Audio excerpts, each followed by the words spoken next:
Hello, we're going to go over Chapter 3 in a little bit more detail. So the Chapter 3 is General Positioning Terminology.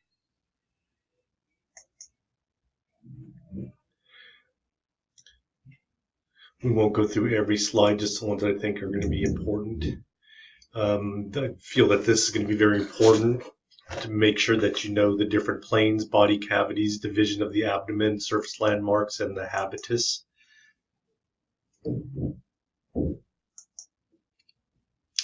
So the body planes are divided up into slices, and they're called the planes, and that's the sagittal, coronal, horizontal, and the oblique plane.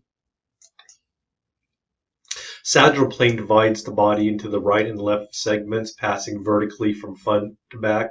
Mid-sagittal plane is right through the middle, which divides the body into equal right and left halves.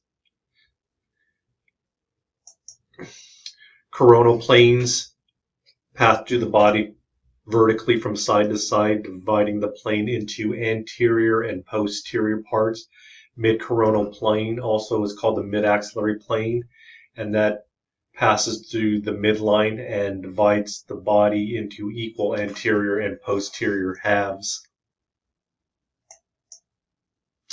Horizontal planes pass crosswise through the body or the body part at right angles, and it positions at right angles to sagittal and coronal planes. Divides the body into the superior and anterior portion. It's also called the transverse, axial, or cross-sectional planes. Oblique passes through the body at an angle between the previous three planes.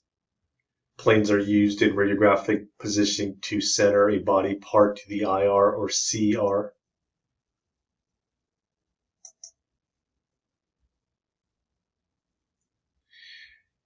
And then special body planes located, we won't go too much into that, occlusal plane, and then their interiliac plane that transects the body at the pelvis, the top of the iliac crest, which we use a lot for positioning.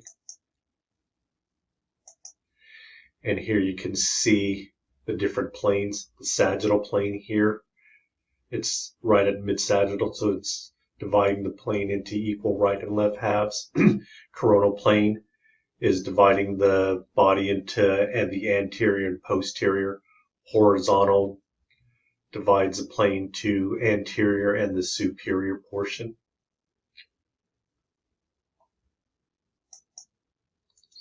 And the two great body cavities are the thoracic body cavity and the abdominal. The abdominal cavity has no lower portion, but the lower portion is called the pelvic cavity. And the thoracic cavity contains the pleural membranes, the lungs, trachea, esophagus, pericardium, heart, and great vessels.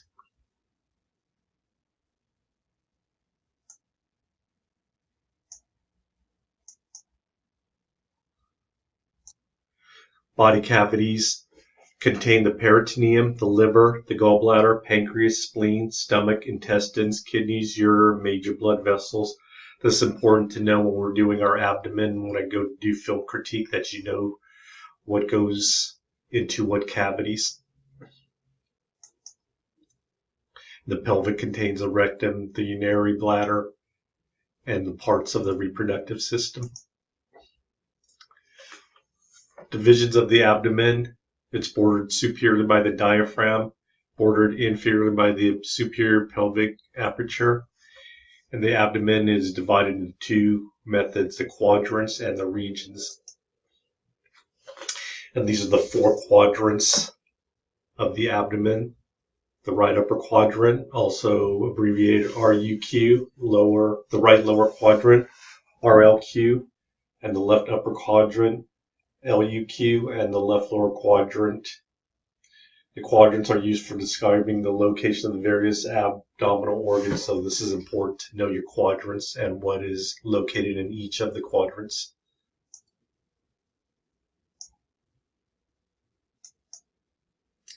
And you can see here it's divided up into the four quadrants and which anatomy is included in each of the quadrants.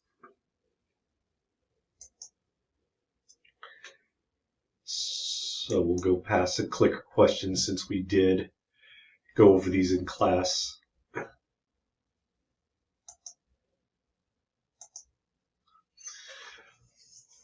Surface landmarks. Most atomic structures cannot be seen or palpated. To accurately position radiographers rely on palpable external landmarks to locate unseen anatomy, and Table 3 in your Merrill's summarizes the landmarks. And the ones that we use predominantly in the time are the iliac crest, the ASIS, the location of the jugular notch for your mid-sagittal, and also your sternum for your mid-sagittal.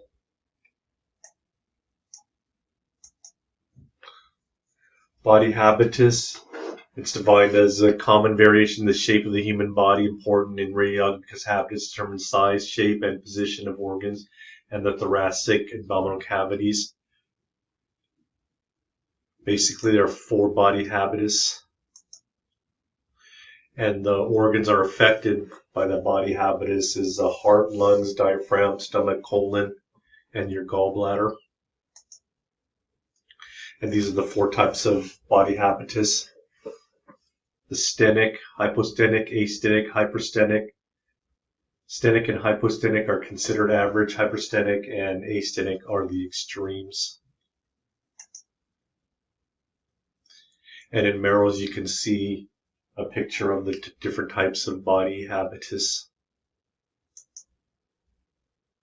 Osteology, skeletal division, general bone features, bone development, classifications of bones, and the function of the bones, attachment for muscles, mechanical for movement, protection of internal organs, supports the frame for the body, stored for calcium, phosphorus, and other salts, and it produces red and white blood cells. Skeletal, there's 206 bodies in the human body, 206 bones in the human body. It's divided into 2 main groups. Axial, there's 80, and appendicular skeleton is 126 bones. And you can see the divisions of bones in the blue and slightly off-white. And the general bone features: a compact bone, strong, dense outer layer. The spongy bone is the inner, less dense layer. Contains special spiculated network called trabeculae. Trabeculae filled with yellow and bone marrow, red and yellow bone marrow. And you can see the general features. Red bone marrow produces red and white blood cells. Yellow marrow stores fat cells. And you have your medullary cavity. That's the central cavity of the long bone. Contains trabeculae filled with yellow marrow and red bone marrow found in the ends of the long bone.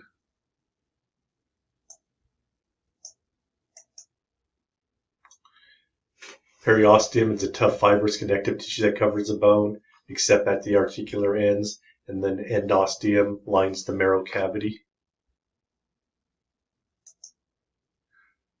Bone development. Is termed ossification, the development and the formation of the bone. It begins in the 2nd month of the embryonic life, and the 2 processes, intramembranous and endochondral. And you have the flat bone that are formed by the intramembranous ossification. The short, irregular, and long bones are created by endochondral ossification. Endochondral ossification occurs from 2 distinct centers of development, primary and secondary. And you can see the bone development.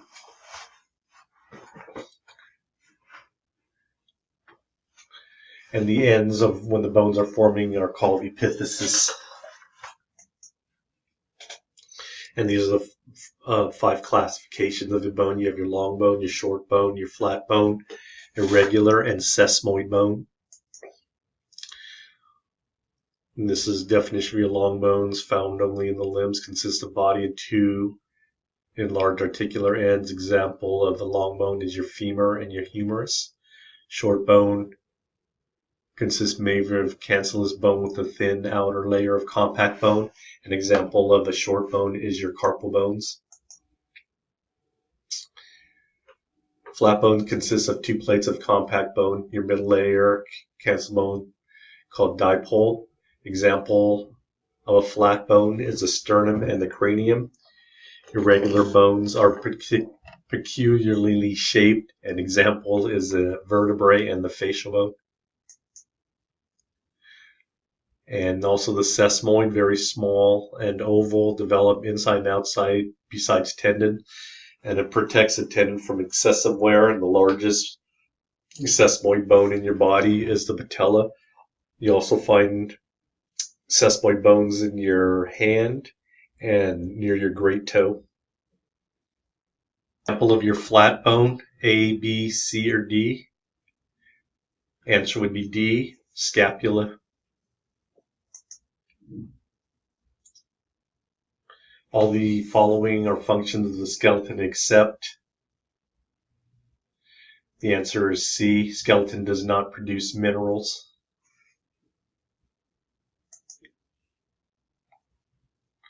Which of the following can be palpated to locate T7? And the inferior angle of the scapula, C, is the correct answer. And that's what we use to position for a chest x-ray, PA chest. Anthropology, it's defined as a study of joints or articulations between the bone, and it's classified as functional and structural.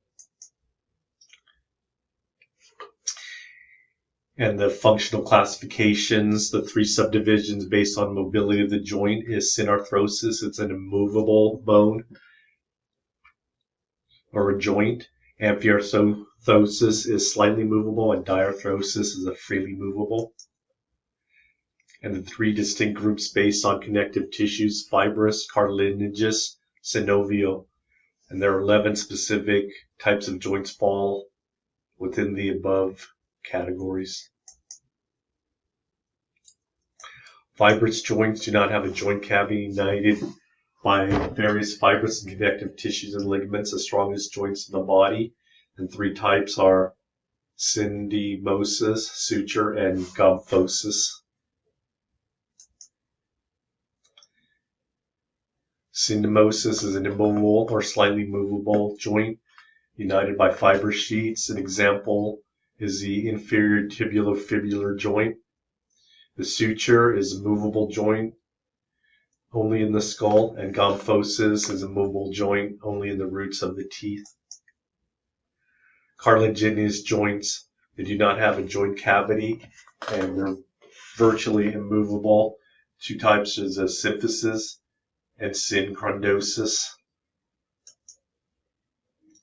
Continuing with the cartilaginous joints, the symphysis, and you can see it's slightly movable joint separated by the pad of fibrocartilage, designed for strength and shock absorbency, and the example is symphysis pubis.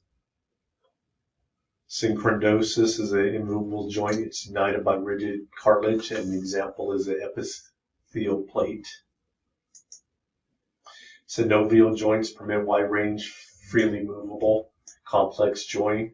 It's enclosed by the articular capsule, and many have accessory soft tissues such as the meniscus and bursa. And these are the 6 types of joints: gliding, hinge, pivot, ellipsoid, saddle, ball, and socket. Here's an example of the gliding joint, which is in the wrist.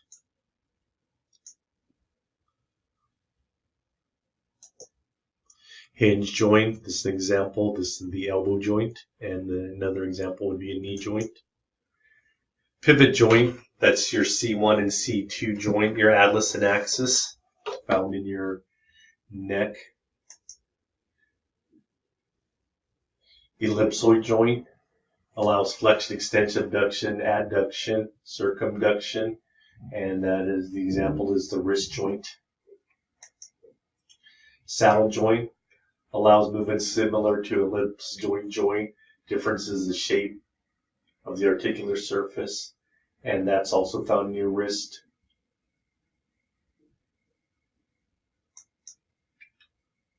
Ball and socket example is your hip and shoulder joint, and that allows the widest range of motion.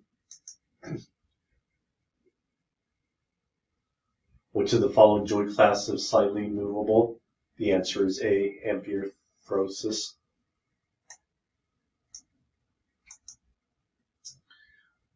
All the following are types of synovial joint except the answer is B, synostosis. That's a type of fibrous joint.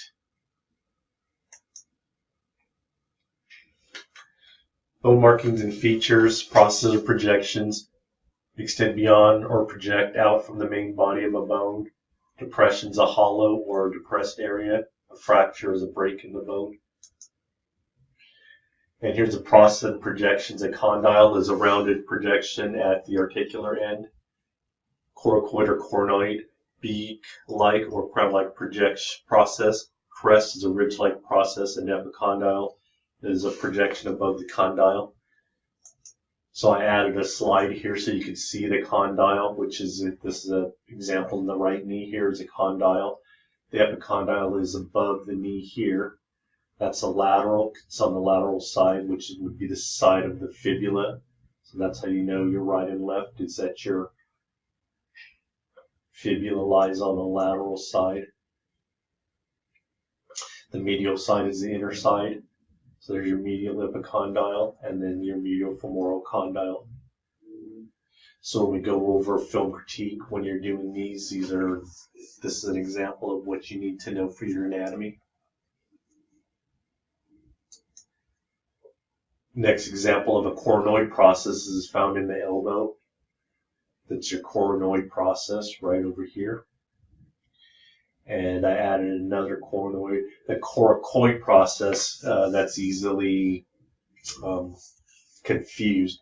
Coronoid process is in the elbow, and your coracoid process is in your shoulder. And if you look at a skeleton, it's hard to see here because it's a flat surface. The coracoid, it's shaped like a C, so that's how you can remember the coracoid is shaped like a C, and that's found in your shoulder.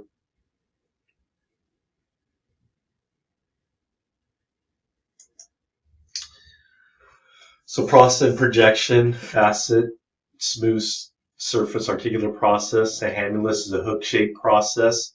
Head expanded, end of a long bone, and the horn is a horn-like project.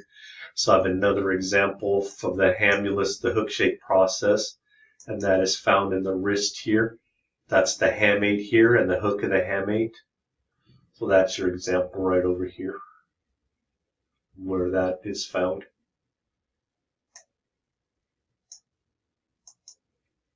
Process and projections. You have the line, the malleolus, protuberance, and the spine.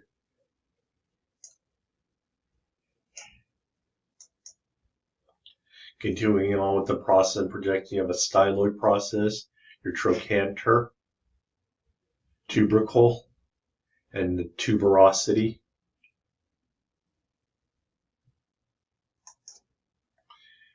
Then you have your depressions, the fissure, foramen, fossa, groove.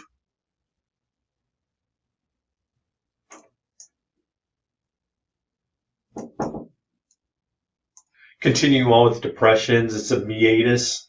It's a tube-like passageway, a notch indentation in the border of a bone. And sinus is a recessed groove, cavity, or hollow space. And sulcus is a furrow or trench. And these are the four types of fractures: open, closed, non-displaced, and displaced fracture. And these are the common classifications: compression, compound, comminuted, green stick impacted, transverse spiral, or a simple fracture. And clicker question was the following: define bead-like, and we spoke about that. It's a coronoid or coracoid process, so answer is A. Which the following is a groove, a hole in a bone for transmission of blood vessels and nerves. A fissure, groove, sinus, foramen. The answer is a foramen. And then these are very important anatomical terms that we use when we do X-ray patient is the anterior or the ventral. The posterior, the dorsal side is the back. Caudad, parts that are away from the head of the body, and cephalad are parts towards the head.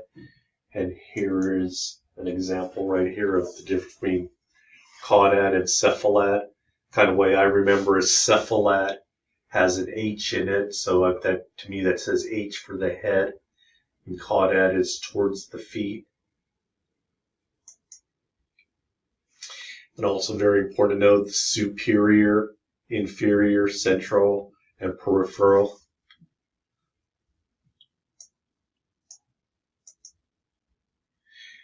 Also medial, that's towards the median plane of the body or towards the middle of the body. Lateral is away from the median plane or away from the middle part of the body. Superficial and deep. The two most common terms that we use are medial and lateral. Also very important for us to know that distal is the farthest point of attachment or origin. Proximal, it's near the point of attachment or origin. The external, the outside the body of the part, and internal is the inside of the body or part. And here's a clicker question here. Identify the structure that is proximal, which would be closest to the wrist, and that would be C, the elbow. So clicker question, is the ankle proximal or distal to the knee? The answer is distal, so it's away from the knee. And is the heart anterior or posterior to the spine? The answer is A, the heart is anterior to the spine.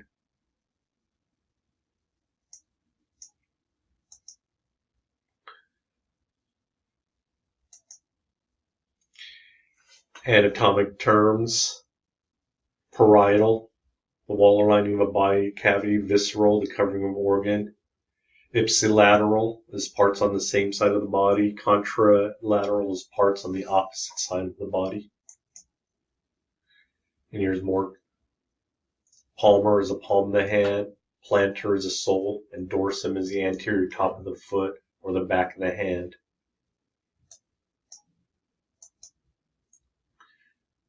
Some more terms. Projection. It's defined as a path of the CR and exit C, X-ray tube passing the patient to the IR, defined by the entrance and exit points of the body. Position is the overall position of the patient or general body position. It also refers to specific placement of the body or part in relation to the table or IR.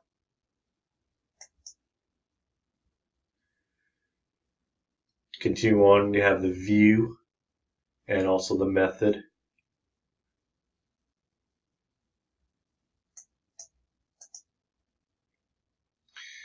So essential projections is the AP. The CR enters through the anterior surface and exits the posterior. The PA. The CR enters the posterior and exits the anterior, and the axial longitudinal axis of the CR of 10 degrees or more. So this is the projection. It's a PA projection because it goes through the back, the posterior, to the anterior. And the projection here is an AP projection. It's going through the anterior surface to the posterior surface. Essential projections is tangential. The CR direct along the outer margin of a curved body surface. Lateral. CR enters one side of the body, passing transversely along the coronal plane, such as when you're doing a lateral chest X-ray. Oblique, the CR enters from a side angle. Enter the next surface still specified. AP, oblique.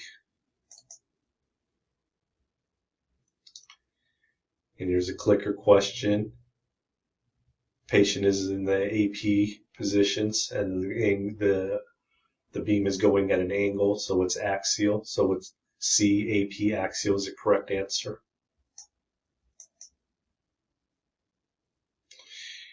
And here the patient is slightly, his head slightly rotated. The beam is perpendicular. So that is known as C, a tangential view. And that's a tangential view of the zygomatic arch.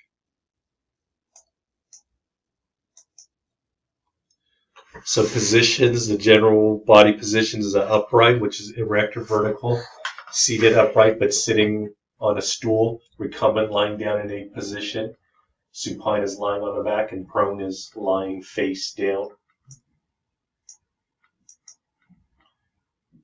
So oblique position, bodies rotate so the coronal plane is not parallel with the table or IR. The angle of the rotation is specific for the anatomy of interest, naming core to the side of the surface of the body closer to the IR. And the abbreviations are RPO, right posterior oblique, LPO, left posterior oblique, RAO, right anterior oblique, and LAO, left anterior oblique. And more positions, decubitus position, patient's recumbent with a horizontal CR, and it's named according to which body surface on which the patient is lying. The lordotic position, it's upright position which the patient is leaning backwards. Lordotic we do for chest x-rays.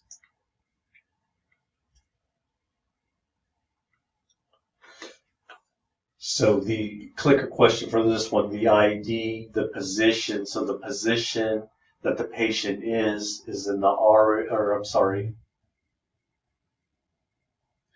yes, it's a RAO. The right side is down.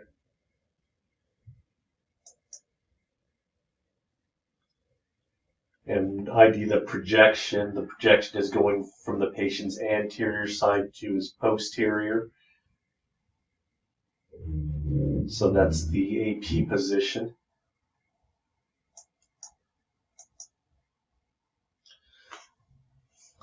So ID the position here. So the patient is lying on their left side. They're in a decubitus position. So this is known as the left lateral decubitus position. So answer is D. So we went a little bit over it. Abduction and abduction. It's movement of a body part away from the central axis. Adduct or abduction. Movement of the part towards the central axis of the body. Extension is straightening of the joint. Inflection is bending of a joint. Then you have your more of the body movement, hyperextension, hyperflexion, evert or inversion, and invert or inversion.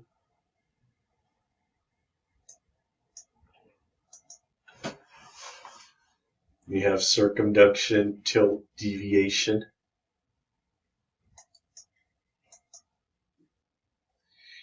And the last slide, this is a pretty good table in Merrill's, table 3.6. So that's the end of this slide here, and as always, if you have any questions, I know it's a little bit confusing, all these different types of positions, but once we start doing in the lab these different, it should make more sense. So thank you.